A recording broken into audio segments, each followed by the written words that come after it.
বসাবে এবং তারা তাদের 2700 টাকা তারা চার্জ করবে। এই কথাগুলো কি স্যার মানে একসাথে আপনি কেন আপনারা শুরু থেকে এই যে 10 দিন নষ্ট না হয়ে না গেল? না না না এটা কোনো বিষয় না। এটা একটু মন খোলা করে চিন্তা করব আমরা কি বিপদে আছি।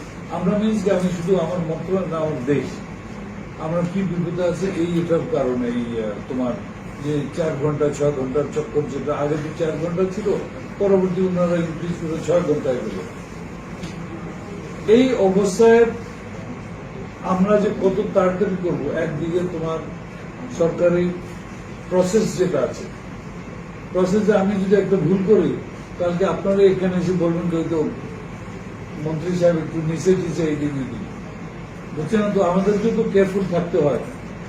আর আমি কিন্তু সবসময় বিলিভ করি যে ডিউ ডিলিজেন্স যাকে বলে একেবারে আমরা সব সাইডকে বিবেচনা করেই আমরা আমাদের কাজটা আগাচ্ছি। এই করতে গিয়েই কিছুটা বিলম্ব হয়েছে আর এমন কিছু না। নাও নেক্সট কোয়েশ্চেন ইজ যে আমরা একটা কোম্পানিকে নিয়ে কেন এগিয়ে যাচ্ছি। প্রথম প্রস্তাব যখন ওনারা দিছিল ওখানে র্যাপিড আর মোবাইল এই দুটো শব্দ কিন্তু ইউজ হয়েছে। পরবর্তীতে টেকনিক্যাল কমিটি দেখলো যে ওনাদের র্যাপিড বলে নাই ওনাদের মোবাইল আছে। আমরা যেটা চিন্তা করলাম যে মোবাইল যদি থাকে নতুন স্থাপনা একটা যদি এয়ারপোর্টে করতে হয় তাহলে মোবাইল ইজ দ্য বেস্ট। মোবাইলকে ওখানে রেখে দিলাম তো মোবাইল পৌঁছে গেলে উই ক্যান স্টার্ট। বাট এর সাথে যখন প্রশ্ন চলে আসলো তোমার টাইমের ব্যাপার আরটিপিসিআর যে সিস্টেম যেটা আছে এটা তোমার ওই 2-3 ঘন্টা তো লাগে আর 2-3 ঘন্টা তো আমাদের লাগবে ইমিগ্রেশনের জন্য। এটা যদি আমরা হিসাবে রাখি তো এই 3 ঘন্টার মধ্যে যত প্যাসেঞ্জার যায় 24 ঘন্টার ব্যাপার না আমাদেরকে কিন্তু 3 ঘন্টা হিসাবে করতে হবে। অনেক সময় মাঝখানে 1 ঘন্টার মধ্যে 800 প্যাসেঞ্জারও যায়। সো এটা কিন্তু আমাদেরকে হিসাবে রাখতে হবে নাহলে কোনোভাবে প্ল্যান করা যাবে না। আমরা যেটা চিন্তা করলাম যে আমাদের যারা প্রবাসীরা যারা ভিসা ক্যান্সেল হয়ে যাচ্ছে ভিসা এক্সপায়ার হয়ে যাচ্ছে যে কোনো সিস্টেমে আমরা যাই it has to be very fast. আর ভেরি ফাস্টের মধ্যে আমরা মনে করেছি যে এটাই হলো সবচেয়ে ভেরি ফাস্ট যেহেতু অন্যান্য হ্যাঁ পোর্টেবল এটা আর কিছু না there is no other reason it is only that. তারপরেও কিন্তু টেকনিক্যাল কমিটি যখন ওনারা বিবেচনা করেছেন ওনারাও ওখানে বিভিন্ন জায়গায় বলেছেন যে এটা তো র্যাপিড না এটা তো সময় অনেক নিব। সাইমেলটেনিয়াসলি আমরা যেটা করেছি আরো কয়েকটা প্রস্তাব আমাদের কাছে এসেছে যেটা দুবাইতে ইউজ হচ্ছে আবুধাবিতে ইউজ হচ্ছে বিভিন্ন সিস্টেম যেটা আছে। পারপাস কি আমাদের সিস্টেমের টার্গেট যেটা দেখতে হবে যে কোভিড-19 যে রেকগনাইজ করতে পারে বা শনাক্ত করতে পারে এটাই হলো আমাদের টার্গেট। এখন আরটিপিসিআর হলো না ইমরানের মধ্যে ওই ব্লাড টেস্টিং আমি যেটা করি ওটা দিয়ে হলো এটাই হলো মেন জিনিস। আর এর সাথে অ্যাড হলো টাইম ফ্যাক্টর। সব যদি আমরা একসাথে করি তো ভাই ট্রাফিক জ্যাম লেগে যাবে এয়ারপোর্টে মায়ের ওখানে লেগে যাবে কে আগে ফ্লাইটে যাবে অনেক প্ল্যানিং এর মধ্যে চলে আসে। আমরা তো এই যে 2-3টা মিটিং আমরা করলাম আমি যা বলছি it is more or less subjective of 3 meeting.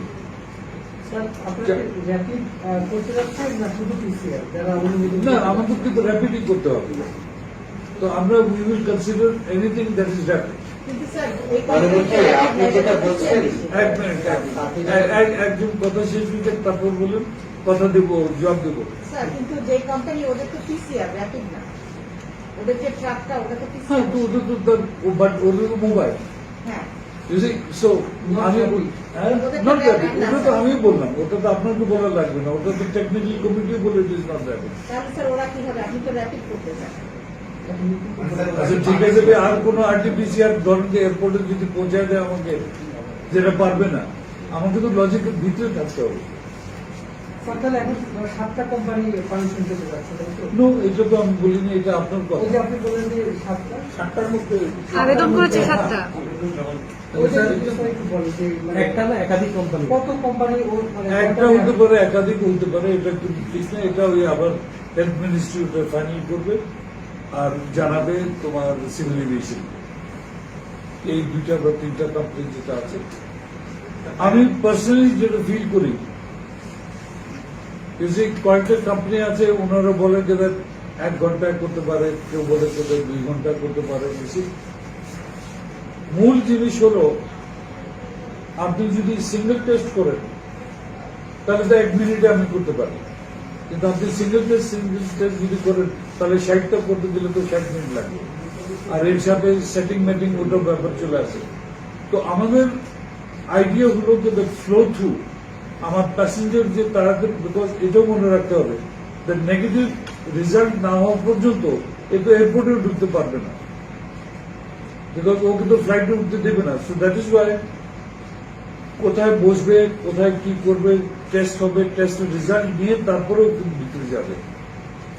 সেই হিসাবে এটা কিন্তু ওই বেশি সিম্পলিস্টিক্যালি আমরা যদি চিন্তা করি এটা কিন্তু রং হবে। It is a very complicated affair. তাহলে স্যার কবে নাগাদ এটা শুরু হতে পারে? আজকে যদি আজকে যদি আপনারা অনুমোদন 7টা হোক আর 1টা হোক যা যেতেই দেয়। ওই যে এখন প্রশ্ন আসলো, ধরেন যে 7টা হোক যে 1টা হোক বা যাই হোক না কেন, ওকে যখন ইনস্ট্রাকশন দেওয়া হবে বা কন্ট্রাক্ট যখন করা হবে, কয়েকটা ইস্যুস আমরা ওর সাথে সর্ট আউট করতে হবে। The first issue will be তুমি কবে সেট আপ করবে। তো ওটা যখন হবে আমি তারপর বল দিতে হবে, কালকে হয়ে যাবে। এর আগে আমি কিন্তু বলতে চাই না, বিকজ এটা ফলস হোপের একটা ব্যাপার চলে আসে। আমি চাই কনফার্ম হয়ে আমি জানাবো, আর আবার বিশ্বাস হয়তো আজকে রাত্রে নাহলে কালকে সকালে আমরা কিন্তু একটা কনফার্ম বলতে পারি। স্যার একটু কি দেরি হয়ে গেল কিনা? আগে 3000 টাকা দিত, এখন আরো 2700 টাকা যোগ হবে। এটা কি মনে করেন? এটা তো এখন 2700 হবে না, 3500 হবে। শোনেন সৌদি আরবের জন্য তো স্যার ভর্তিকে দিলেন, এদের জন্য দিলেন না, ইস্যুস আর ডিফারেন্ট। তো আপনারা please don't confuse the issues, বুঝছেন না? ভর্তুকি তো আমি যে কোনো জিনিসে দিতে পারি। এখন কত লোকে দেন মানুষ, এই যে আপনি যে বলুন যে 2700 টাকার ব্যাপার আছে, আমি তো এখনো বলিনি যে 2700 আমি অ্যাকসেপ্ট করেছি। হয়তো 450 হইতে পারে, 450 হইতে পারে, কারণ আপনি যে কোনো জিনিস তাড়াতাড়ি করতে গেলে হয়তো কষ্ট বেশি হতে পারে। আজকে যে আমাদের সাথে যে যারা দেখা করে গেল, যে ওয়ার্কার যারা আছে, ওরা আমাকে মোটামুটি বলতে গেলে যে বলে, ভাই আপনি যাই কিছু করেন আপনি খরচ দিকে চিন্তা করেন না। ওনারা ডাইরেক্টলি আমাকে বলছে 4 জন গিয়েছে, 5 জন গিয়েছে, সবাই বলছে খরচ, বিকজ আমি যে আমার ভিসাটা এক্সপায়ার হয়ে যাবে, এটা কিন্তু আমার ওই 4000-5000 টাকা ছিল অনেক বেশি লস হবে। বিকজ ওকে আবার ভিজিটর ভিসা করে যেতে হবে, মালিকের সাথে যোগাযোগ করতে হবে। মালিক যদি বলে যে তোমাকে রাখলাম, তুমি লেট আসছো রাখলাম, তাহলে ওর চাকরি হবে। এর মধ্যে কিন্তু ওর 40-50 হাজার টাকা আরো খরচ হয়ে গেল। তো ওরা নিজেই বুঝছে, আর আমিও বুঝছি ওদের এই অসুবিধাটা। পরবর্তীতে কি হবে কি হবে না কি আমরা বিবেচনা করবো, এটা হল পরবর্তী বাট এই মুহূর্তে আমরা কিন্তু ওটা চিন্তা করছি না। এই মুহূর্তে আমরা ট্রাইং বেস্ট ডিল। ওরা যেটা বলছে যে আপনি কত তাড়াতাড়ি আমাদেরকে প্লেনে তুলতে পারবেন, প্লিজ এটা ব্যবস্থা করুন। স্যার তাহলে কি 15 দিনের মধ্যে হতে পারে? 15 দিনের মধ্যে, মহিলাকে আগে দিয়ে দেবো। 2 সপ্তাহের মধ্যে স্যার, তাহলে কি এটা আমরা আশা করতে পারি যে 2 সপ্তাহের মধ্যে হওয়া সম্ভব? সত্যি কথা বলবো, জি স্যার। আমার তো আশা ছিল গতকালকে হয়ে যেত, কিন্তু ওটা তো পারিনি। No, ওদের কোনো ডিমান্ড নাই, বিকজ ওদের, আমি তো ওখানে খবর, আজকে আমার অ্যাম্বাসেডারের সাথে কথা বলেছি, ওখানে কি চলছে, whether it is RT-PCR না DPTR না কি চলতেছে, you please let me know from the airport.